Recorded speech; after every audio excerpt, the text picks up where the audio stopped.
আজকে হাজির হয়ে গিয়েছি দারুণ মজাদার সেদ্ধ পুলি বা ভাপা পুলি নিয়ে।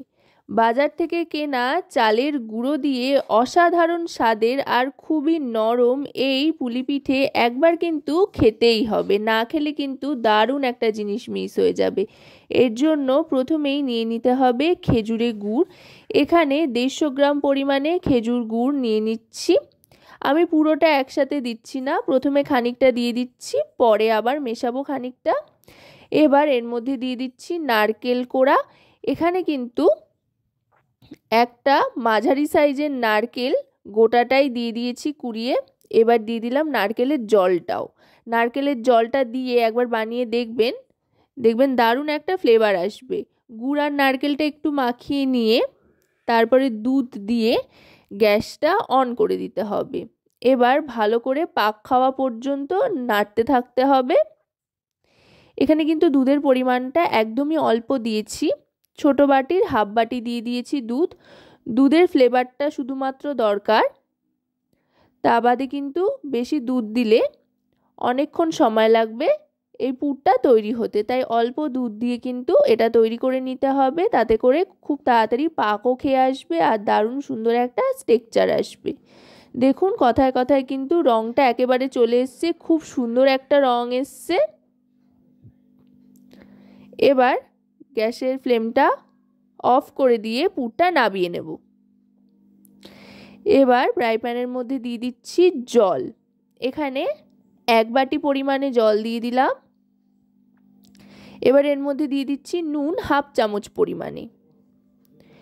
এবার জলটা যেই ফুটতে আরম্ভ করবে এর মধ্যে দিয়ে দেব চালের গুঁড়ো।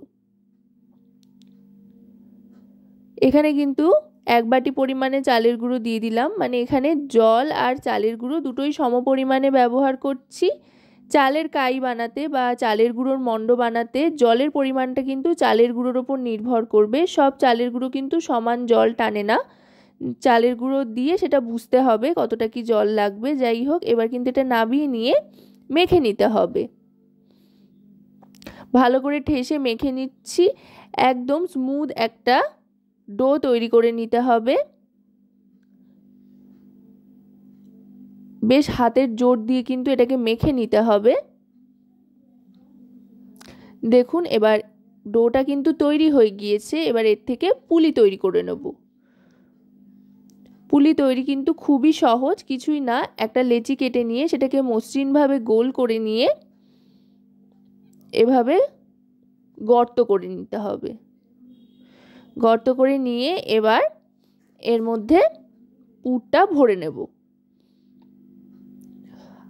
আশা করব রেসিপিটি আপনাদের ভালো লাগবে। যদি রেসিপিটি আপনাদের ভালো লাগে তো অবশ্যই রান্নাবাটি চ্যানেলটিকে সাবস্ক্রাইব করে লাইক শেয়ার কমেন্টের মাধ্যমে আমাদের পাশে থাকবেন।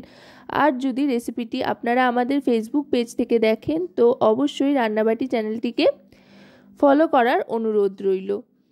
এবার দেখুন মুখটা বন্ধ করে দিচ্ছি। পুরটা ভরে নিয়ে পুরটা কিন্তু খুব সুন্দর হয়েছে, একদম দলা পেকে গিয়েছে।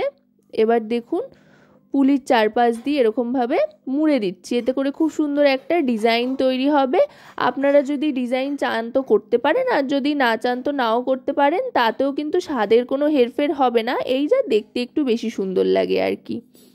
ব্যাস এইভাবে কিন্তু আমি প্রত্যেকটা পুলি পিঠে তৈরি করে নিচ্ছি। দেখুন দেখতে কতটা অসাধারণ হয়েছে, দেখে মনে হচ্ছে এখনই খেয়ে নিই, যদিও এখনও কিন্তু একটু সময় বাকি আছে খাওয়ার জন্য। আবার এটাকে সেদ্ধ করে নিতে হবে। এর জন্য আবার ফ্রাই প্যানে জল দিয়ে আবার হাফ চামচ মতো নুন দিয়ে দিলাম। দুবার নুনের ব্যবহার করলাম এখানে। এরমভাবে যদি দুবার নুনের ব্যবহার করেন তাহলে দেখবেন চালের গুঁড়ো দিয়ে যে ওপরের অংশটা তৈরি করা হলো পুলির, তার খুব সুন্দর একটা নোনতা ফ্লেভার আসবে, আর ভেতরে তো মিষ্টি রয়েছে, খুব সুন্দর একটা কিন্তু স্বাদ আসবে। তাই এভাবে একবার বানিয়ে দেখবেন।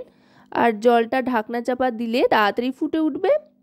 জলটার থেকে যেই বলক উঠতে শুরু করবে একবার, অমনি গ্যাসের ফ্লেমটা লোতে করে দিয়ে একটা একটা করে সমস্ত পুলি পিঠেগুলো কিন্তু জলের মধ্যে দিয়ে দিতে হবে। আপনারা তো ভাপিয়ে অনেক সময় খেয়ে থাকেন, একবার এইভাবে গরম জলের মধ্যে চালের গুঁড়ো দিয়ে তৈরি পুলি পিঠে ছেড়ে দিয়ে দেখবেন, খুব সুন্দর কিন্তু খেতে হয়, দারুণ নরম হয়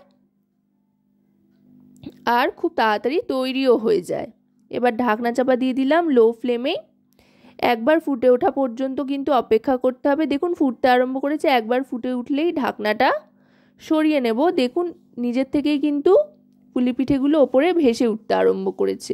যখন এরম ভেসে উঠতে আরম্ভ করবে তখন বুঝবেন যে এগুলো কিন্তু একেবারে সেদ্ধ হয়ে গিয়েছে, তুলে নেওয়ার জন্য একদম তৈরি। এবার আমি এপিট ওপিট করে নিচ্ছি, একবার গ্যাসের ফ্লেমটা লোতে রেখে এপিট ওপিট করে নিয়ে তারপরে তুলে নেব। এগুলো কিন্তু টাটকা টাটকা খেতে যত না ভালো লাগে, একদিন বাদে খেতে কিন্তু আরও বেশি অসাধারণ লাগে। আস্তে আস্তে এবার এগুলো তুলে নিচ্ছি। এক রাত পার করে যদি এগুলো খাওয়া যায়, দেখবেন এক কামড়েই কিন্তু ভেতর থেকে রস বেরোতে আরম্ভ করবে, অসাধারণ লাগে খেতে। এবার এগুলো আমি সার্ভ করে দেব, সাথে দিয়ে দিচ্ছি নলেন গুড়। আপনারা আপনাদের পছন্দ মতো নলেন গুঁড়ো দিতে পারেন বা গুড়ের সাথে দুধ মিশিয়েও সার্ভ করতে পারেন। তো রেসিপিটি কেমন লাগলো অবশ্যই কিন্তু জানাবেন।